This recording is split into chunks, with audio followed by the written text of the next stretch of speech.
প্রিয় পঞ্চম শ্রেণীর ছাত্রছাত্রীরা, আজকে দেখো পরিবেশ ও বিজ্ঞানের প্রশ্নপত্র নিয়ে আলোচনা করব। প্রথম পর্যায়ক্রমিক মূল্যায়ন 2026। তো ইতিমধ্যে বিভিন্ন স্কুলে পরীক্ষা প্রশ্নপত্র শুরু হয়ে গেছে।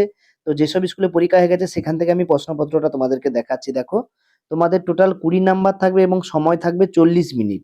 প্রথমে দেখো, একের দাগের এসে কিউ প্রশ্ন 5টা থাকবে, ছোট প্রশ্ন। আমাদের শরীরে বর্ম কোনটা? উত্তর কোনটা হবে? উত্তর বলো তো চামড়া। চামড়াকে বর্ম বলা হয় বা ত্বককে বর্ম বলা হয়, ত্বকও বলতে পারো তোমরা। বয়স বাড়লে চুল সাদা হয়ে যায় কেন? কিসের জন্য? এটা হচ্ছে মেলানিনের জন্য। এখানে লিখবে মেলানিন। মেলানিনের জন্য এটা হয়। তারপরে প্রশ্ন কি বলছে, আমাদের শরীরে কাঁধ থেকে কনুই পর্যন্ত হাড়কে কি বলে? অর্থাৎ কাঁধ থেকে কনুই পর্যন্ত যে হাড়টা, এটাকে বলে হিউমেরাস। এখানে তোমরা লিখবে, আমি আর লিখছি না। উত্তরটা হবে কিনা হিউমেরাস। কোন প্রাণীর দেহের বেশিরভাগটাই শুধু পেশি থাকে? বেশিরভাগটাই তাদের দেহে পেশি দ্বারা গঠিত কোন প্রাণী? এখানে গন্ডার লিখতে পারো। বেশিরভাগটাই তাদের পেশি দ্বারা গঠিত। তারপরে একটি ঔষধি গাছের নাম কি? ওষুধি গাছের নাম কি হবে? নিম হবে, নিম হবে, তুলসী হবে, এগুলো হচ্ছে ওষুধি গাছ। তারপরে সঠিক উত্তরটি বেছে নিয়ে লেখো। এখানে দেখো, সারা শরীরে রক্ত ছড়িয়ে দেয় কে? হৃৎপিণ্ড। হৃৎপিণ্ডকে পাম্পিং মেশিন বলা হয়, যে সারা শরীরে রক্ত ছড়িয়ে দেয়। ত্বকে রোদ লাগলে কোন ভিটামিন তৈরি হয়? এখানে উত্তরটা হবে ভিটামিন ডি। ভিটামিন ডি তৈরি হয়। তারপরে প্রশ্ন বলছে, স্টেথোস্কোপ কে আবিষ্কার করে? এটা তোমরা জানো, উত্তর হবে রেনে লিনেক। রেনে লিনেক হচ্ছে স্টেথোস্কোপ আবিষ্কার করে।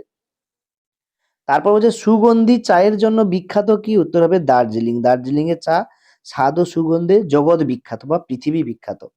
তারপরে প্রশ্ন, একটি অমেরুদণ্ডী প্রাণীর নাম কি? অমেরুদণ্ডী হচ্ছে চিংড়ি মাছ। চিংড়ি মাছের মেরুদণ্ড থাকে না।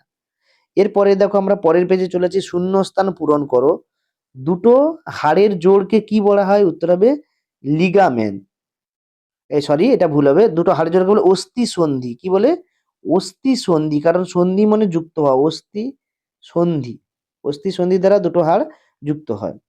বট গাছের একটি বিশেষ আচরণ কি হচ্ছে? বট গাছের বিশেষ, তাদের মূলগুলো স্তম্ভমূল দেখা যায়। বট গাছের স্তম্ভমূল দেখা যায়। আমরা যদি একটা বট গাছ কল্পনা করি, তো বট গাছের মধ্যে এই ঝুরি ঝুরি মূলগুলোকে স্তম্ভমূল বলা হয়।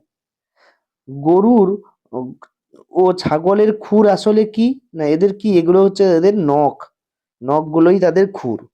একটি শিকারী মাছের নাম। শিকারী মাছের নাম কি হবে? শোল মাছ। শিকার করে শোল, মাগুর, ল্যাটা, এগুলো হবে শিকারী মাছ। তারপরে প্রশ্ন কি বলেছে দেখো, কিভাবে জলাশয়ের জল শোধন করা হয়? চুন দ্বারা, এছাড়াও পটাশিয়াম পার ম্যাঙ্গানেট KMnO4 দিয়েও জলকে শোধন করা যায়। জলে দিয়ে জল পরিষ্কার হয়। এছাড়াও যদি পরিষ্কার পরিচ্ছন্ন রাখো সেক্ষেত্রে জল শোধন করা যায়। বালি দিয়েও। ঝোড়া কি? পাহাড়ি অঞ্চলে ছোট ঝর্ণাগুলোকে, পাহাড়ি অঞ্চলে ছোট ছোট ঝর্ণা, তাদেরকে ঝোড়া বলা হয়। রক্তের কাজ উল্লেখ করো। রক্ত কি করে আমাদের শরীরে? আহ, আহ, শরীরকে কি শক্তি প্রদান করে, সারা শরীরে রক্ত ছড়িয়ে যায়। এছাড়া রক্ত আমাদের কি করতে? শরীরে বৃদ্ধি করতে সাহায্য করে। রক্তের মধ্যে প্রোটিন থাকে, ঠিক আছে। রক্ত শরীরে কোথাও কেটে গেলে রক্তের যে কণাগুলো সেটা জমাট বাঁধাতে সাহায্য করে। এছাড়া আমাদের রক্ত সারা শরীরে বিভিন্ন রকম কার্য সম্পাদন করে, ঠিক আছে। এগুলো রক্তের কাজ। রক্তের কাজ তোমরা করবে। তো এই হচ্ছে তোমাদের টোটাল প্রশ্নপত্র। তো এই প্রশ্নপত্রটা কেমন হলো তোমরা কমেন্টে জানাবে, এবং তোমরা কতগুলো উত্তর জানতে সেটাও কমেন্টে জানাবে। তো দেখা হচ্ছে পরের ভিডিওতে। পরের প্রশ্নপত্র নিয়ে আলোচনা করবো। ইতিমধ্যে বাংলা ইংরেজি প্রশ্নপত্র দিয়ে দিয়েছি। যারা যারা দেখোনি তোমরা দেখে নাও, ওখান থেকেই বাংলা ইংরেজি প্রশ্নপত্র পেয়ে যাবে।